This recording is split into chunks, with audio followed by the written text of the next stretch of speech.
Money can't buy peace, but revenge might. That's what I kept telling myself as I stared at the text message burning through my phone screen. 18 years of silence and now this. Dinner tomorrow? I have something important to tell you. Mom. I'm Harmony, and my mother's definition of important has always been questionable. The last important thing she told me was that she was going out for groceries. I was 12. She never came back. My fingers hovered over the phone. Delete would be the smart choice. That's what my therapist would say, what Ben would advise, what every self-help book on abandonment issues would recommend. But there I was, in my corner office overlooking downtown, letting that message derail my entire afternoon. The Henderson contract needs your signature, Laura said, poking her head through my door. She stopped when she saw my face. You look like you've seen a ghost. Worse. I heard from Linda. Laura's professional demeanor cracked. Your mother, after all this time? I turned my screen toward her. The message glowed like a warning sign. Are you going? Laura asked, perching on the edge of my desk. I shouldn't. But you will. I nodded, hating how well she knew me. I need to know why now. Why after I've finally built something for myself? You mean after you've become successful enough to be interesting? Laura's tone carried an edge I rarely heard from her. Your father should know about this. My father. The man who worked double shifts at his bakery to keep me in dance classes after Linda left. Who never said a bad word about her, even when I was screaming and breaking things in our kitchen at age 13. I'll tell him, I said, though the words felt like stones in my mouth. After I see what she wants. Laura's face softened. Want me to come with you? No. Whatever this is, I need to face it alone. The rest of the day blurred past in a haze of signatures and meetings. I barely registered the details of the Henderson contract, my mind spinning with possibilities. Was she sick? Dying? Had she finally run out of whatever she'd been chasing when she left us? That evening, I sat in my car outside the restaurant she'd chosen. Some trendy place downtown, the kind that served tiny portions on massive plates. Of course she wouldn't suggest meeting at my father's bakery. That would require acknowledging too much history. My phone buzzed. Ben. You don't owe her anything, his text read. I typed back, I know, but I owe myself answers. Inside, the host led me to a corner table. And there she was, looking exactly like the woman who haunted my memories, yet somehow smaller. Her hair was still that artificial shade of blonde, her makeup still perfect. She stood when she saw me, arms opening for a hug I had no intention of giving. Harmony, she said, my name sounding foreign on her lips. You look successful. I sat down without touching her. What do you want? Can't a mother want to see her daughter? A mother? Is that what you're calling yourself now? She flinched but recovered quickly. I deserve that. I know I do. But I'm hoping... Well, I wanted you to meet someone. That's when I noticed the young woman approaching our table from the direction of the restrooms. 19, maybe 20, with Linda's eyes and my father's dark hair. My stomach dropped as understanding dawned. This is Mia, Linda said, beaming like she was presenting a prize. Your sister. The world tilted sideways. All these years, I'd imagined her starting fresh somewhere, building a new life. I never imagined she'd built a whole new family. Half-sister, I corrected automatically, my voice coming from somewhere far away. And how long have you been keeping this particular secret? Linda's smile faltered. Harmony, please. I wanted to tell you so many times. When? Between abandoning me and replacing me? Mia slid into the seat beside Linda, watching me with careful interest. I've wanted to meet you for so long, she said softly. I looked between them, noting their matching necklaces, their easy familiarity. Everything Linda had denied me, she'd given to this girl instead. Well, I said, reaching for my purse, now you have. But Linda's next words froze me in place. We need your help, Harmony.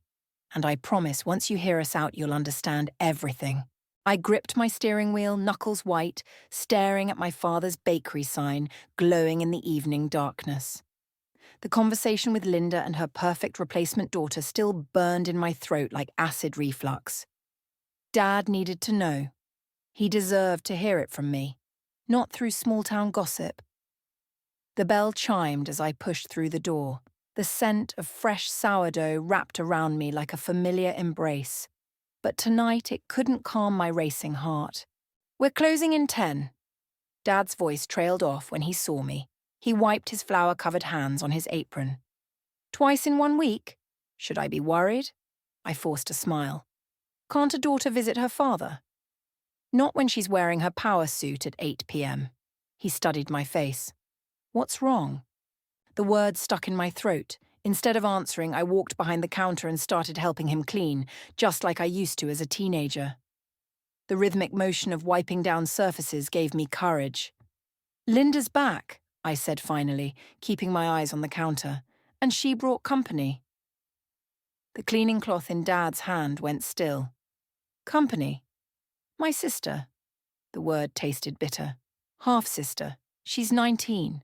The silence that followed was deafening. When I looked up, Dad had aged 10 years in 10 seconds. He gripped the edge of the industrial mixer for support. 19, he repeated, doing the math. So when she left, she was already pregnant. The rage I'd suppressed at dinner bubbled up. "She wants something, Dad. They both do. Some kind of help with their real estate ventures." Dad's laugh was hollow. "Real estate? That's rich coming from her." "What do you mean?" He shook his head. "Nothing. Ancient history." But there was something in his tone, a bitterness I'd never heard before. The bell chimed again. Uncle Frank walked in, carrying his usual evening paper. He stopped short when he saw our faces. "Who died?" he asked, then noticed the tension. "David. What's wrong?" "Linda's back," Dad said, "with her other daughter." Frank's newspaper crumpled in his grip. "That conniving little—" He caught himself glancing at me. "Sorry, Harmony. But after what she did with those property deals before she left—" "Frank," Dad warned, but I was already latching on to this new information. "What property deals?" "It's not important now," Dad said quickly. "Like hell it's not." I turned to Frank. "What deals?" Frank looked between us, then sighed. "Your mother was more than just a realtor, Harmony. She was running a scheme, convinced several of David's friends to invest in fake development projects. When she disappeared, she took their money with her." The room spun. I steadied myself against the counter. "How much?" "Nearly $500,000, Dad said quietly. "I paid most of them back over the years. It's why we had to sell the house. All those double shifts, all those years of living above the bakery. I'd always assumed it was just because we couldn't afford the house after Linda left. Never once had I imagined." "And now she's back," I said, pieces clicking into place, "asking for help with real estate ventures." "History repeating itself," Frank muttered. My phone buzzed, a text from Mia. "Mum says you left dinner upset. Can we meet tomorrow? Just us?" I showed the message to Dad and Frank. "Don't," Frank said immediately. "She's Linda's daughter. The apple doesn't fall far from the tree." But Dad's expression was thoughtful. "Or maybe she's like you, Harmony. Maybe she needs to know the truth about her mother, too." I typed back a quick agreement to meet, my mind already racing with possibilities. If Linda was planning another scheme, Mia might be the key to exposing it, either as an innocent informant or a willing accomplice. "I need to know what they're planning," I said, "before anyone else gets hurt." Dad touched my shoulder. "Just be careful. Your mother? She has a way of making everything sound reasonable until it's too late." I hugged him, breathing in the familiar scent of flour and coffee. "I learned from the best how to spot a con artist," I said. "She taught me that lesson the day she walked out." As I left the bakery, my phone buzzed again. Mia had suggested meeting at a coffee shop downtown. Perfect. Right across from my office where Laura could keep an eye on things. This time I'd be ready for whatever game Linda was playing. And if Mia was part of it, well, she'd learned that her big sister hadn't spent the last 18 years learning how to forgive. The numbers didn't lie. I'd been staring at property records for 3 hours, and with each document, the pit in my stomach grew deeper. Linda hadn't just returned to play Happy Families, she'd been systematically shadowing my real estate investments for months. "Look at this," I said, pushing my laptop toward Laura. "Every property I've shown interest in over the past year has a competing bid from shell companies, all traced back to her." Laura leaned closer, frowning. "That can't be coincidence." "It gets worse." I pulled up another screen. "Remember that deal I lost last month? The Victorian conversion project. Someone spread rumours about structural issues that didn't exist. Guess who toured the property the day before?" "Mia," Laura whispered, connecting the dots. My phone buzzed. Speaking of the devil, another text from my perfect little sister. "Coffee was great yesterday. Mum's excited about your interest in our development project." I hadn't shown any interest. I'd spent the entire coffee meeting deflecting questions about my business while Mia probed for information about my investment strategy. I'd been so focused on getting intel from her, I hadn't realized she was doing the same to me. The office door opened. Ben walked in, his face grim. "You need to see this." He handed me his tablet, open to a local business newsletter. My stomach lurched at the headline. Rising Star Developer Faces Questions About Project Viability. "They're quoting anonymous sources," Ben said quietly, "claiming you've been inflating property values and misleading investors." The room tilted sideways. These were the exact accusations that had destroyed Linda's reputation before she disappeared, the same crimes she'd actually committed. "She's trying to make me look like her," I said, my voice strange in my ears. "Turn me into the villain of her story." My phone rang. "Dad, are you watching the news?" "Just saw it. Frank's been asking around. Linda's been meeting with some of her old victims, claiming she has evidence you're running the same schemes she did. Says she came back to make things right." The laugh that escaped me didn't sound human. "Make things right? By destroying me?" "Harmony," Laura interrupted, staring at her phone. "Your Henderson project just lost its primary investor. The walls closed in. The Henderson project was my biggest deal yet, a mixed-use development that would have cemented my reputation. Without that investor, I need air," I muttered, heading for the door. The elevator opened before I reached it. Mia stepped out, looking perfectly innocent in her university sweater and jeans. "Harmony, I was just coming to—" "Save it." I grabbed her arm, pulling her into the empty conference room. "How long have you been helping her sabotage me?" "What? Don't lie to me." I slapped the business newsletter on the table. "Anonymous sources, property tours, competing bids. You're not here to know me, you're here to destroy me." Something shifted in Mia's expression, a hardness I recognized from Linda's face. "You don't understand. Mom said what? That I deserved it? That I had this coming? That you stole everything from her?" Mia's voice cracked. "Her clients, her reputation, her chance to start over. She said you turned everyone against her." I laughed, the sound sharp as broken glass. "Is that what she told you? Did she mention the $500,000 she stole? The lives she ruined? Ask her about the money Dad spent years paying back. Ask her about—" "You're lying," Mia said, but uncertainty flickered in her eyes. "Am I? Check the court records. They're public. See who's really telling the truth." My phone buzzed again. Another investor pulling out. "Get out," I said quietly, "and tell Linda something for me. Tell her I understand now, why she came back, what she really wants." I stepped closer, watching Mia flinch. "Tell her she taught me well. Everything I know about revenge, I learned from her abandonment." Mia backed away, her composure cracking. "This isn't what I didn't know." "Yes, you did. You just didn't care. Like mother. Like daughter." After she fled, I stood in the conference room, watching my city through the windows. Somewhere out there, Linda was orchestrating my downfall, using my own sister as a weapon. She'd taken everything from me once before. Never again. I pulled out my phone and dialed Uncle Frank. "Remember those records you kept? About Linda's schemes? I need everything. It's time to show Mia exactly who her mother really is. The game had changed. Linda wanted to replay history. Fine. But this time, I'd write the ending. Uncle Frank's box of evidence sat unopened on my kitchen counter while Ben paced behind me. 3 days of staring at it, and I still couldn't bring myself to lift the lid. "You don't have to do this," Ben said, touching my shoulder. "We could still go to the authorities." I shrugged off his hand. With what? Circumstantial evidence and an 18-year-old scandal. Then walk away. Sell the Henderson project, start fresh somewhere else. The suggestion hit like a slap. Run away? Like she did? The doorbell rang before Ben could respond. Laura stood outside, clutching her tablet. Her face told me everything. "How bad?" I asked, letting her in. "The Henderson investors are filing a lawsuit. They're claiming fraud, saying you misrepresented the property's value."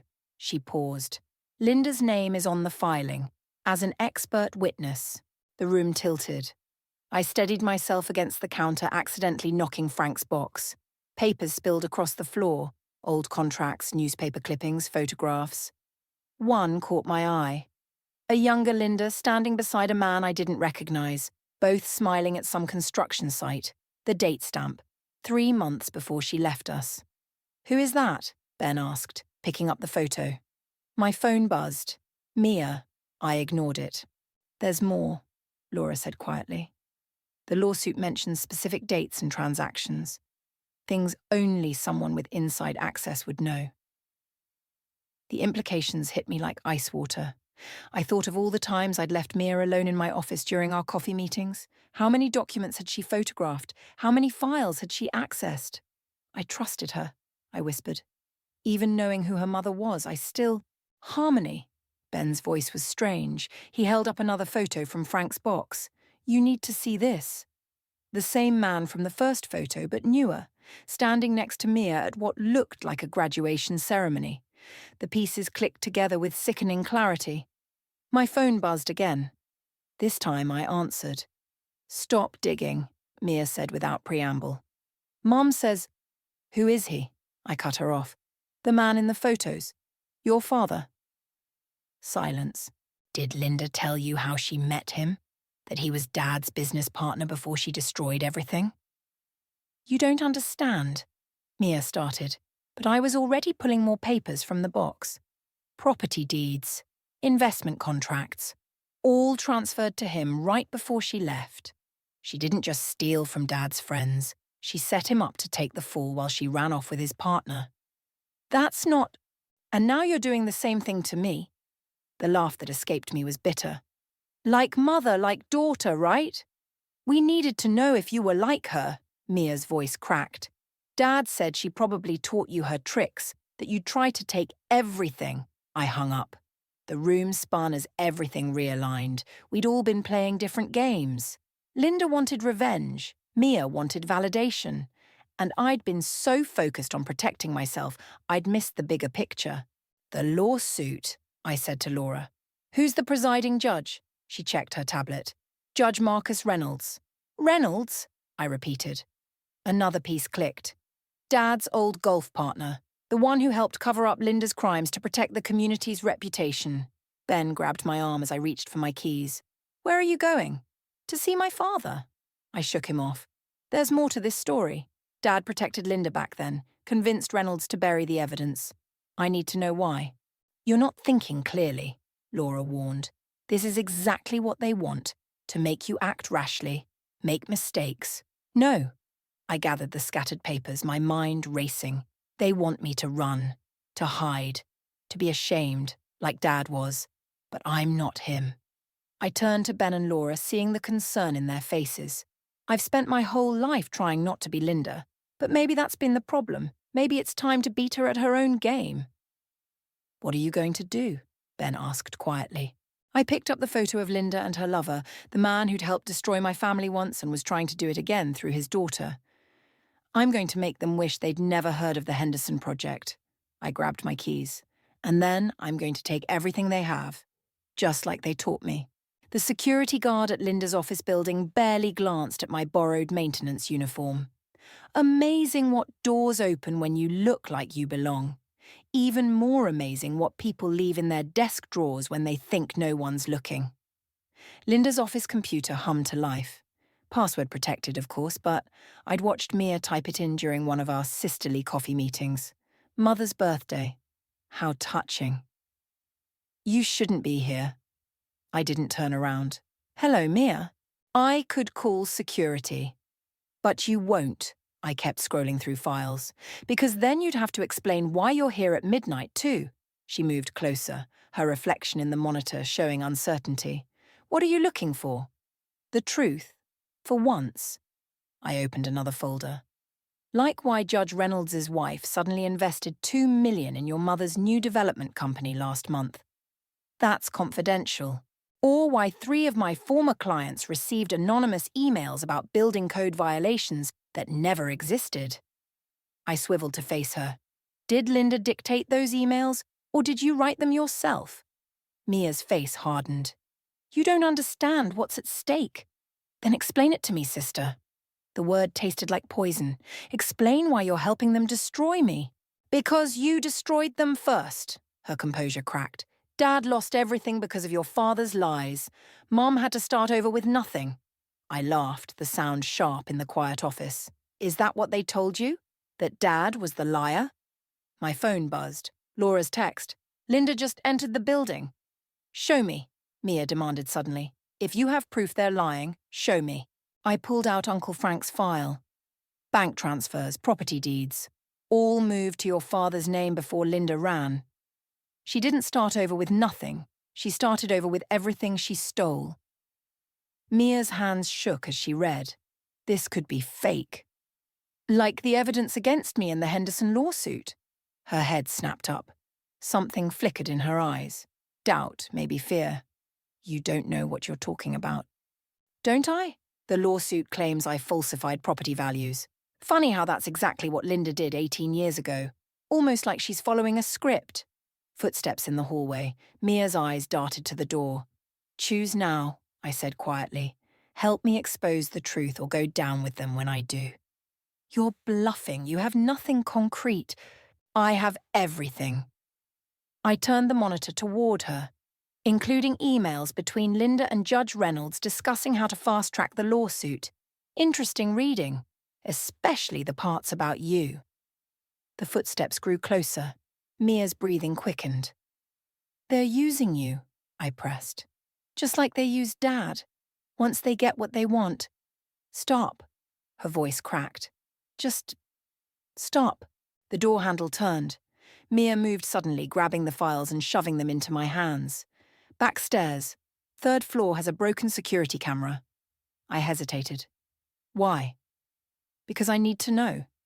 Her eyes met mine. The whole truth, not just their version. Linda's voice carried through the door, speaking to someone. Mia pushed me toward the emergency exit.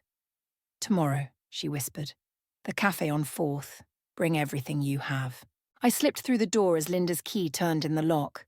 Through the closing gap, I heard Mia's voice, perfectly casual. Oh, hi, Mom. I was just checking those investment reports you wanted. Outside, rain had started falling. I clutched the files to my chest, mind racing. Was Mia truly switching sides or setting another trap? Either way, I had what I came for. Proof of Linda's manipulation of the lawsuit, evidence of judicial misconduct, and something unexpected. A draft email to Mia's father discussing their contingency plan if she proved unreliable.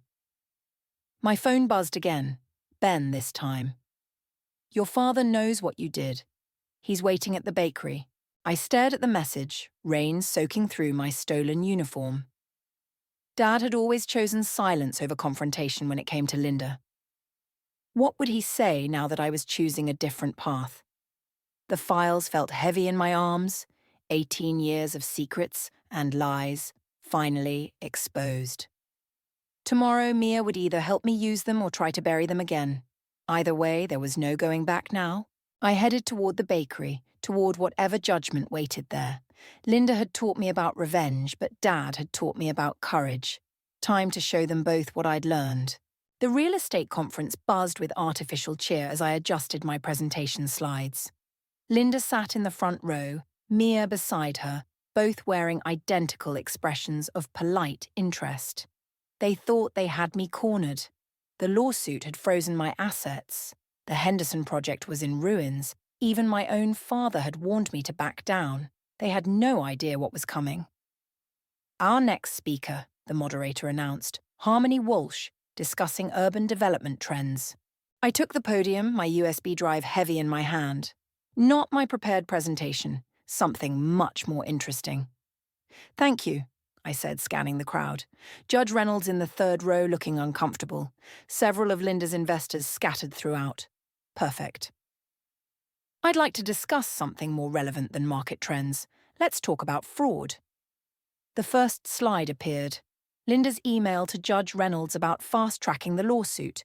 Murmurs rippled through the audience. Specifically, how to orchestrate a hostile takeover using false litigation and judicial misconduct. Linda's smile froze. Mia half rose from her seat, but Linda grabbed her arm. 18 years ago, this woman stole $500,000 from our community. I clicked to the next slide. Bank records, property transfers, all bearing Linda's signature. Now she's back to do it again, using the same playbook. This is slander, Linda called out, but her voice shook. Is it? Another click.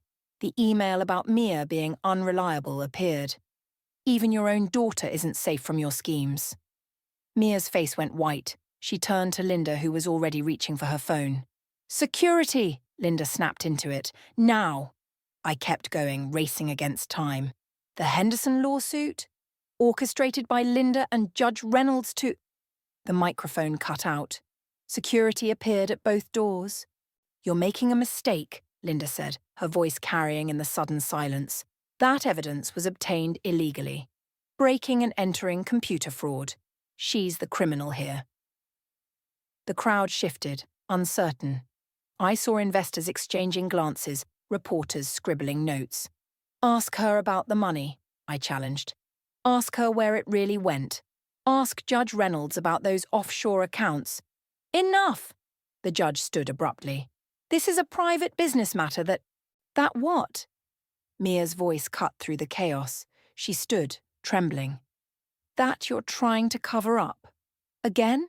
Linda's eyes widened. Mia, sit down. No. Mia pulled out her phone. I recorded everything. Your meetings, your plans, what you really wanted from this lawsuit. The room erupted. Linda lunged for Mia's phone, but she was too late. The recording was already playing, her own voice filling the conference hall. Once we destroy her reputation, everything she built becomes ours, just like last time.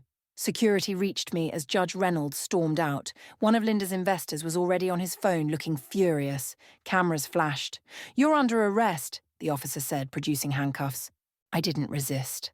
I'd known this was coming. Sometimes you have to sacrifice everything to win. Wait, Mia pushed through the crowd. I have evidence that she's telling the truth. Linda forced me to... Don't. Linda's voice was ice. Remember who you are, whose daughter you really are. Mia faltered. In that moment of hesitation, I saw 18 years of manipulation at work. She was just as trapped as I had been. The handcuffs clicked shut. As security led me out, I caught glimpses of the aftermath, reporters swarming Linda, investors demanding answers, Mia standing alone in the chaos, looking lost. My phone buzzed in my pocket. Probably Ben or Laura, warning me it was too late, or Dad saying he'd told me so. It didn't matter now. Outside, rain fell again. Fitting. The officer guided me toward his car while photographers called my name, asking for comments. Was it worth it? Linda's voice carried across the parking lot. She stood under an umbrella watching my arrest with something like satisfaction. Destroying yourself just to expose me? I turned to face her one last time. You taught me well, Mom. Sometimes revenge is worth any price. The police car door opened. As I ducked inside, I caught a final glimpse of Mia through the conference center windows. She was staring at her phone, still holding the evidence that could save or damn me. The door slammed shut. Through the rain-streaked window, I watched my carefully built world crumble. But in the ruins, I saw something else. The first cracks in Linda's perfect facade. Sometimes you have to burn everything down to build something true. The holding cell door opened with a metallic screech. I expected another detective. Instead, Mia stood there, clutching her phone like a lifeline. "You have 5 minutes," the guard said. I stayed seated on the bench. "Come to gloat?" "To explain," Mia's voice trembled. "About the recordings. Save it. I saw your true colours at the conference." She stepped closer, lowering her voice. "You saw what Mum needed you to see. Just like everyone else." Before I could respond, the cell door opened again. Linda swept in, immaculate despite everything, that familiar artificial smile plastered on her face. "Family reunion," she said. "How fitting." Mia stiffened. I noticed her thumb moving over her phone screen, but Linda's attention was fixed on me. "You really thought you could beat me at my own game?" Linda's smile hardened. "I taught you everything you know about revenge, remember?" "Not everything." I met her gaze. "Dad taught me about patience." "David," she laughed. "That weak man who couldn't even protect his own investments." "That man," Mia interrupted, "who paid back every penny you stole." Linda's head snapped toward her daughter. "What did you say?" "I found the records." Mia's voice strengthened. "In your office that night. The real ones, not the fake story you fed me about Dad stealing everything." "You went through my private files?" "Like mother, like daughter." Mia's laugh was bitter. "Isn't that what you always say?" Something shifted in Linda's expression, a crack in the perfect mask. "Whatever you think you found, I found the truth." Mia held up her phone. And so did they. The cell door opened again. 2 FBI agents stepped in, followed by Dad and Uncle Frank. "Linda Walsh," one agent said, "we have some questions about your recent financial activities." Linda's composure slipped for just a second. "This is ridiculous. I'm the victim here. She's the one who—" "Who what?" Mia pressed play on her phone. Linda's voice filled the cell. "Once the lawsuit discredits her, transfer everything to the Cayman account. Judge Reynolds will make sure—" Linda lunged for the phone. Mia dodged, backing toward the agents. "I recorded everything, Mom. Every meeting, every threat, every lie." "You ungrateful little—" "What?" I stood finally. "Disappointment? Traitor? That's my role in this story, remember?" "The charges against Ms. Walsh are being dropped," the second agent announced, "in light of new evidence." Linda's perfect mask cracked completely. "You planned this? Both of you?" "No," Mia said quietly. "You did. The moment you decided to use me against my own sister." Dad stepped forward, looking older than I'd ever seen him. "It's over, Linda. Just like last time." "Nothing's over." Linda's eyes darted between us all, calculating. "I still have the offshore accounts, the connections." "Frozen," Uncle Frank said, "along with Judge Reynolds' assets. Turns out the FBI is very interested in judicial misconduct." The first agent produced handcuffs. Linda backed away, her designer heels clicking on concrete. "Harmony." Her voice changed, softening to the mother I barely remembered. "You don't want this. I'm still your mother." "No." I felt 18 years of pain crystallize into clarity. "You're just the woman who taught me what not to become." As they led Linda away, her threats echoing down the corridor, Mia turned to me. I needed to know the truth. About everything.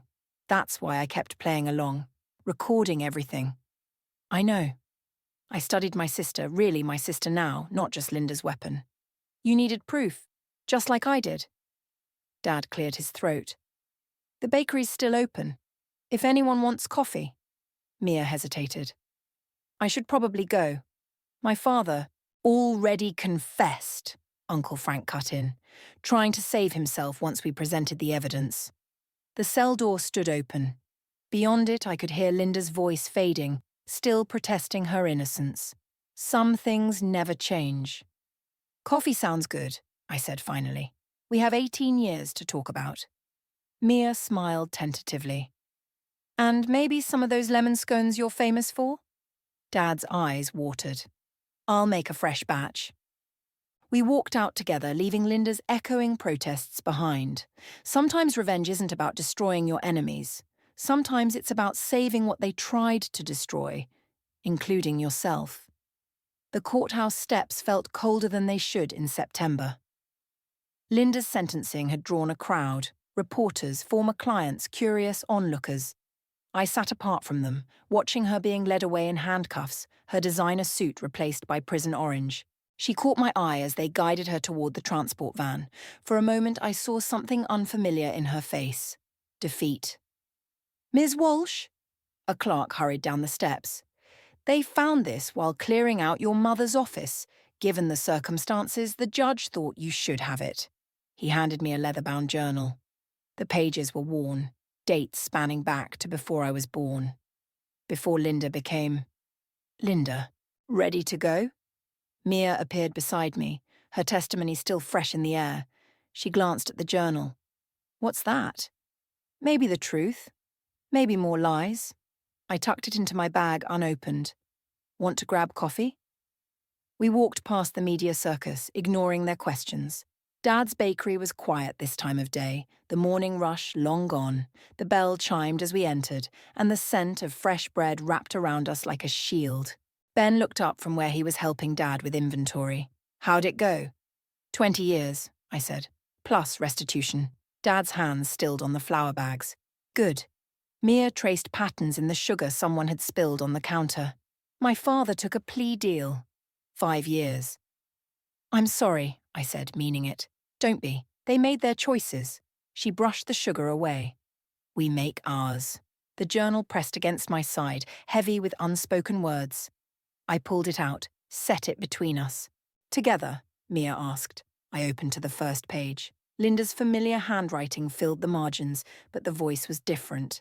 Younger, scared. "I can't tell David about the baby," I read. "He's already working double shifts at the bakery. Another child would ruin everything we've built." Mia's breath caught. The entry was dated 7 months before she was born. Dad moved closer, his shadow falling across the pages. She never said anything true." I started to close the journal, but something fell out. A photograph, Linda holding infant me, looking nothing like the polished woman we knew. She was smiling, really smiling, flour in her hair, probably from the bakery. "I remember that day," Dad said softly. "She'd been up all night with you teething, but she still came to help with the morning rush." "Before everything changed," I said. "Before she changed herself." Dad touched the photo gently. "The real Linda disappeared long before she actually left." The bell chimed again. Laura entered carrying files. "The Henderson investors called. They want to restart negotiations now that everything's cleared up." "Tell them I'll think about it." I closed the journal. "Some things are more important than business." "Like family?" Mia asked quietly. "Like truth." I pushed the journal toward her. "Keep it. Maybe you'll find answers I couldn't." She shook her head. "Maybe some answers aren't in journals. Maybe they're in what we do next." Dad disappeared into the kitchen, returning with a fresh batch of lemon scones. The same recipe he'd used when I was little, when Linda still smiled with flour in her hair. "Your mother chose her path," he said, setting the plate between us. "But she gave me 2 daughters. That's the only truth that matters now." Ben squeezed my hand under the counter. Outside, reporters still lingered, hungry for statements about Linda's sentencing. But in here, surrounded by the smell of fresh bread and coffee, those headlines felt like someone else's story. I watched Mia bite into a scone, closing her eyes just like I used to at her age. Some things, it seemed, ran deeper than Linda's influence. The journal sat between us, full of Linda's versions of truth. But maybe Mia was right. Maybe the real truth wasn't in those pages at all. It was here, in the choices we made next. "So," I said, reaching for a scone, "tell me about your college plans." Mia smiled, really smiled, and began to talk about her future. Not Linda's version, not her father's, her own.